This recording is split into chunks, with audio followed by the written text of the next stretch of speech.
Hello students, कैसे हैं आप सब। एक बार फिर से आपके अपने यूट्यूब चैनल ऑनलाइन केमिस्ट्री में आपका बहुत बहुत स्वागत है। आज के वीडियो में हम यूनिट 5 स्टार्ट करने वाले हैं। यूनिट 4 कंप्लीट हो चुकी है। प्लेलिस्ट यूनिट 4 की प्लेलिस्ट जो है केमिकल काइनेटिक्स, उसमें आपको सभी जो इम्पोर्टेंट वीडियोज़ हैं वो अवेलेबल हो जाएंगे। इम्पोर्टेंट टॉपिक यूनिट 4 के सभी मैंने क्लियर कर दिए हैं आपके लिए। तो आज हम स्टार्ट करने वाले हैं यूनिट 5। तो यूनिट 5 का लेक्चर नंबर 1 आज हम पढ़ने वाले हैं और इस लेक्चर में, इस वीडियो में हम पढ़ने वाले हैं अधिशोषण और अवशोषण में डिफरेंस, अंतर क्या है इन दोनों में। ठीक है, तो वीडियो एंड तक जरूर देखिएगा। बहुत ही इंटरेस्टिंग टॉपिक है, आपको मज़ा भी आने वाला है और आप बहुत कुछ इस वीडियो से सीख भी जाएंगे। ठीक है, तो चलिए सबसे पहले जो हमारा इम्पोर्टेंट टॉपिक है आज का अधिशोषण, उसकी डेफिनेशन हम देख लेते हैं।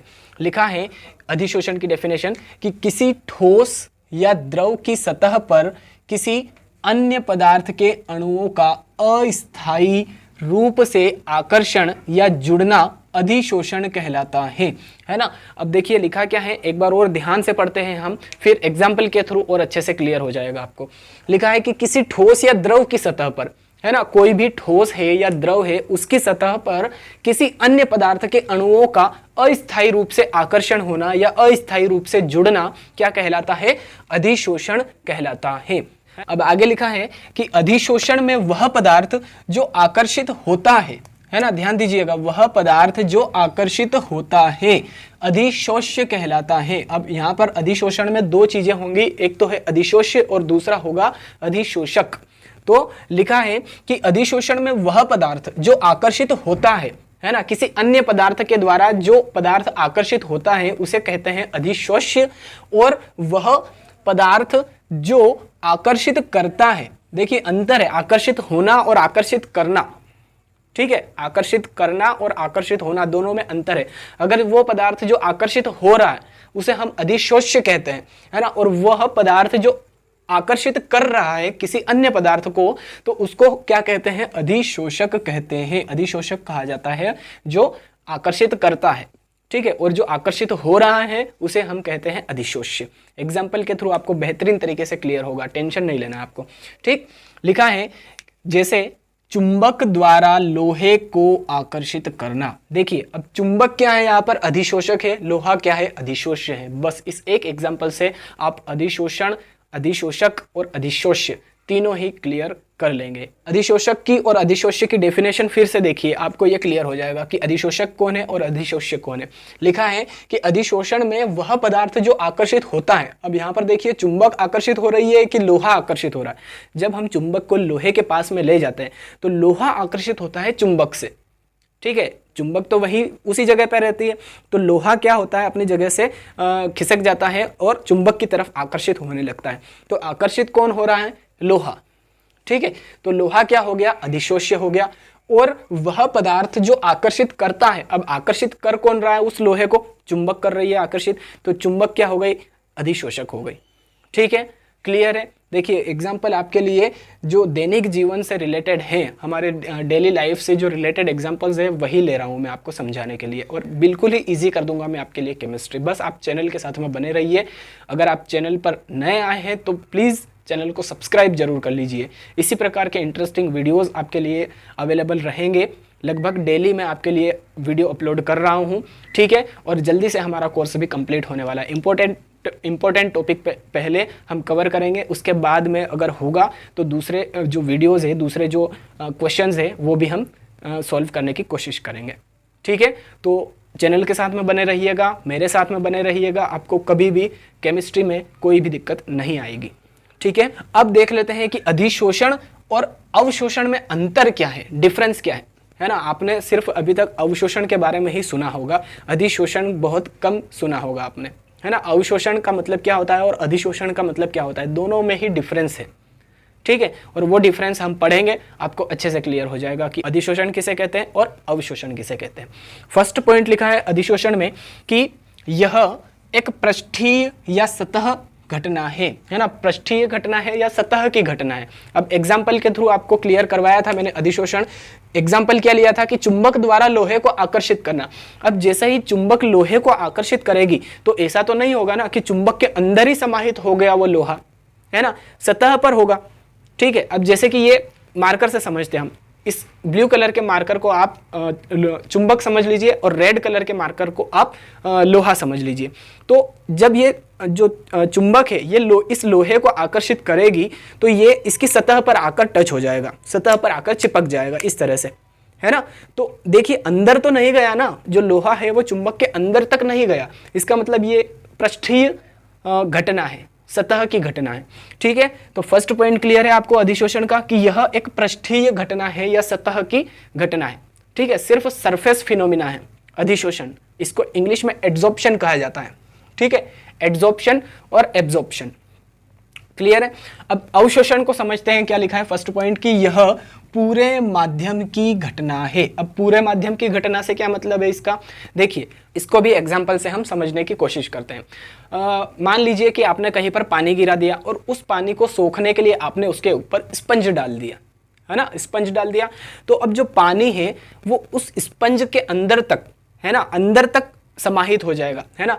जो स्पंज है वो पानी को अंदर तक अवशोषित कर लेगा, सिर्फ सतह पर ही अवशोषित नहीं करेगा, सिर्फ सरफेस के ऊपर ही अवशोषित नहीं करेगा, अंदर तक गीला हो जाएगा वो स्पंज जो है ना। यानी कि जो पानी है वो अंदर तक अवशोषित हो गया है, अंदर तक समाहित हो गया है। तो अवशोषण सतह की घटना नहीं है, यह पूरे माध्यम की घटना है। पूरा जो स्पंज है वो एक समान आपको गीला लगने लगेगा पानी सोखने के बाद में, है ना। तो अवशोषण क्या है, पूरे माध्यम की घटना है, और अधिशोषण सिर्फ सतह की घटना है या पृष्ठीय घटना है, सरफेस फिनोमिना है ना, और ये पूरे माध्यम की घटना है। सेकेंड पॉइंट क्या लिखा कि प्रारंभ में तीव्रता से तथा बाद में धीमा हो जाता है। अब प्रारंभ में तीव्रता से और बाद में धीमा क्यों होता है, क्योंकि देखिए ये क्या है, अधिशोषण क्या है, एक सरफेस फिनोमिना है ना, सतह की घटना है। तो सतह के ऊपर जब किसी दूसरे अन्य पदार्थ के अणु या कण चिपक जाएंगे या अस्थायी रूप से जुड़ जाएंगे, उसके बाद में उन अणुओं को चिपकने के लिए सरफेस नहीं मिलेगी, सतह नहीं मिलेगी, है ना, समझ रहे हैं आप। देखिए ये कोई सतह है किसी भी ठोस पदार्थ की या द्रव की, तो उसके ऊपर किसी अन्य पदार्थ के अणु अस्थायी रूप से आकर्षित हो जाएंगे तो उसे अधिशोषण कहते हैं। अब इसकी सरफेस पर जो अन्य पदार्थ के अणु हैं वो आकर चिपक गए, अस्थायी रूप से आकर जुड़ गए। अब दूसरे अणुओं को यहाँ पर आने में, यहाँ पर आकर अस्थायी रूप से जुड़ने में परेशानी होगी, है ना। तो प्रारंभ में तीव्र गति से होता है लेकिन बाद में इसीलिए धीमी गति से होता है ना, क्योंकि सरफेस नहीं मिलेगी दूसरे अन्य पदार्थ के अणुओं को अस्थायी रूप से जुड़ने के लिए। ठीक है, तो सरफेस फिनोमिना है, इसलिए सरफेस उसके लिए पर्याप्त नहीं रहेगी दूसरे अन्य अणुओं के लिए, इसलिए प्रारंभ में तीव्रता से होता है जबकि बाद में धीमी गति से होता है अधिशोषण। ठीक है, अब अवशोषण यह पूरी प्रक्रिया में एक समान रहता है ना, पूरी प्रक्रिया में एक समान रहता है। स्पंज का एग्जांपल दिया था मैंने कि जो पानी है वो स्पंज में अंदर तक समाहित हो जाएगा तो एक समान रहता है। ठीक है, तो यह पूरी प्रक्रिया में एक समान रहता है अवशोषण। थर्ड पॉइंट है अधिशोषण में कि अधिशोषित पदार्थ का सांद्रण बाह्य सतह पर अधिक होता है ना, बाह्य सतह पर अधिक होता है। सेकेंड पॉइंट में मैंने आपको क्लियर करवाया था कि सतह का फिनोमिना है, सरफेस फिनोमिना है ना। तो जो दूसरे अन्य पदार्थ के अणु है वो आकर चिपक जाएंगे सतह के ऊपर, और अंदर जो है ना, कोई भी ठोस पदार्थ है उसके अंदर सांद्रता कम रहेगी उनकी। बाह्य सतह पर जो अधिशोषक पदार्थ है उसकी सांद्रता ज्यादा होगी और अंदर बहुत कम होगी या ना के बराबर होगी। ठीक है, तो थर्ड पॉइंट क्लियर हो गया। अधिशोषित पदार्थ यानी कि अधिशोष्य की बात कर रहे हैं यहाँ पर। ठीक है, अधिशोष्य पदार्थ या अधिशोषक पदार्थ जो अधिशोषित हो रहा है। ठीक, तो अधिशोषित पदार्थ का सांद्रण बाह्य सतह पर अधिक होता है ना, बाहरी सतह पर अधिक होता है क्योंकि सरफेस फिनोमिना है। ठीक है, ये बात सरफेस फिनोमिना वाली हमने इसीलिए फर्स्ट पॉइंट में ही क्लियर कर दी थी कि यह एक पृष्ठीय या सतह की घटना है, पृष्ठीय घटना है। ठीक है, सरफेस फिनोमिना है, इसलिए सतह पर इसका सांद्रण अधिक होगा जबकि अंदर इसका सांद्रण बहुत ही कम होगा या ना के बराबर होगा। ठीक, तो थर्ड पॉइंट क्लियर है अधिशोषण में। अब थर्ड पॉइंट अवशोषण में देख लेते हैं। इसके अंदर और बाह्य सतह दोनों पर सांद्रण समान रहता है ना, सेम रहेगा अंदर और बाहर। ठीक है, बार बार स्पंज का एग्जांपल आपको दे रहा हूं। देखिए अधिशोषण में आप चुंबक का एग्जांपल ले सकते हैं, चुंबक और लोहे का एग्जांपल ले सकते हैं, और अवशोषण में आप पानी और स्पंज का एग्जांपल ले सकते हैं, है ना।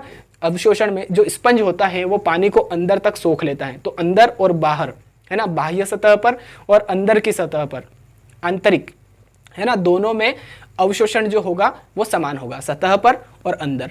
लेकिन अधिशोषण में क्या होता है, सिर्फ सतह की घटना है, इसलिए सतह तक ही सीमित रहता है, तो अंदर तक समाहित नहीं होती है कोई भी पदार्थ के अणु या कण।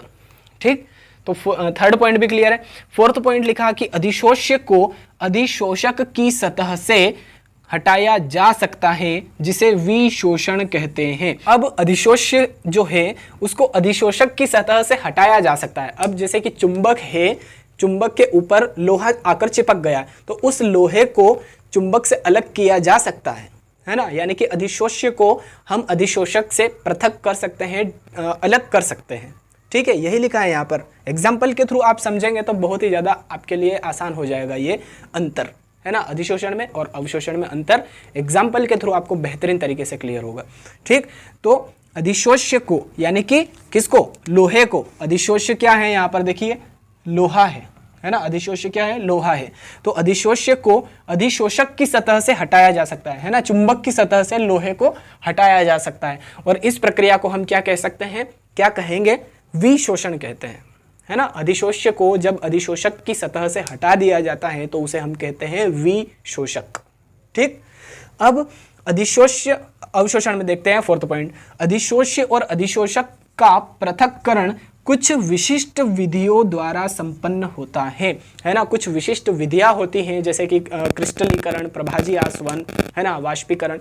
तो इन विधियों के द्वारा ही अधिशोष्य और अधिशोषक को हटाया जा सकता है, किसमें, अवशोषण में। ठीक है, क्लियर हो गया। अधिशोष्य और अधिशोषक को केवल विशिष्ट विधियों के द्वारा ही हटाया जा सकता है, एक दूसरे से पृथक किया जा सकता है। ठीक, और यहाँ पर अधिशोष्य को अधिशोषक की सतह से आसानी से हटाया जा सकता है, और जिसे क्या कहते हैं, विशोषण कहते हैं। ठीक, तो देखिए अधिशोषण की परिभाषा भी आई थिंक आपको अच्छे से क्लियर हो गई है। अधिशोष्य और अधिशोषक किसे कहते हैं ये भी क्लियर है, और एग्जाम्पल अधिशोषण का ये भी अच्छे से क्लियर हो गया है ना। और इसके बाद में हमने पढ़ा था अधिशोषण और अवशोषण में अंतर, आई थिंक ये भी अच्छी तरीके से क्लियर हो चुका है। तो अगर आपको ये वीडियो अच्छा लगा है, पसंद आया है, तो प्लीज़ वीडियो को लाइक ज़रूर कर दीजिए, अपने दूसरे फ्रेंड्स के साथ में अधिक से अधिक शेयर कर दीजिए, और अगर आप पहली बार इस चैनल पर आकर वीडियो देख रहे हैं तो प्लीज़ चैनल को सब्सक्राइब कर लीजिए, साथ में बेल आइकन भी ज़रूर प्रेस कर दीजिए, ताकि इसी प्रकार के वीडियोज़ आप तक जल्दी से जल्दी पहुँच सके। ठीक है, चलिए मिलते हैं अब नेक्स्ट वीडियो में। नेक्स्ट वीडियो होगा रासायनिक अधिशोषण और भौतिक अधिशोषण में अंतर। ठीक है, बहुत ही ज़्यादा इंपॉर्टेंट है, आपकी एनसीईआरटी की बुक में भी ये क्वेश्चन है, तो नेक्स्ट वीडियो भी आपको ज़रूर देखना चाहिए। ठीक है, चलिए तो मिलते हैं अब नेक्स्ट वीडियो में, तब तक के लिए थैंक यू सो मच, जय हिंद।